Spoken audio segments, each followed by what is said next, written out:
Friends, તમે પણ આવી રીતે પેપર ક્લિપ લીધી છે અને એને ખોલીને તમે છે ને એને આવી રીતે ખોલીને એકદમ સીધી કરીને ડાયરેક્ટલી છે ને આવી રીતે યુ વાળીને તમે હાર્ટ બનાવવાની ટ્રાય કરી છે કે નહીં એ મને ખાસ કહેજો બધા. જો મેં પણ આવી રીતે છે ને બહુ બધી આવી રીતે વાળીને અલગ અલગ રીતના સરિયા આમ જો બધા વાળીને બહુ બધા બનાવ્યા છે આમ જો. અને હવે એનાથી છે ને આપણે કરીએ છીએ, થાય છે કે નહીં આપણે જોઈએ, હાર્ટ થાય છે કે નહીં જો.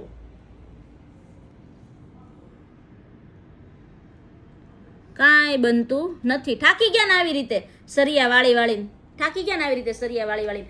આપણી માટે પરફેક્ટ આવી ગયું છે. જો આ તમને આવી રીતે એકદમ સરિયો મળવાનો છે અને એની જોડે મેગ્નેટ મળવાનું છે અને આનાથી છે ને એકદમ પરફેક્ટલી હાર્ડ થશે. સૌથી પહેલાં તમારે ગ્લિટર્સ બધી ઉપર લાવવાની છે અને ત્યાર પછી હવે આનાથી ડાયરેક્ટલી તમારે આપવાની છે ડિઝાઇન્સ. ઊંધું રખાઈ ગયું.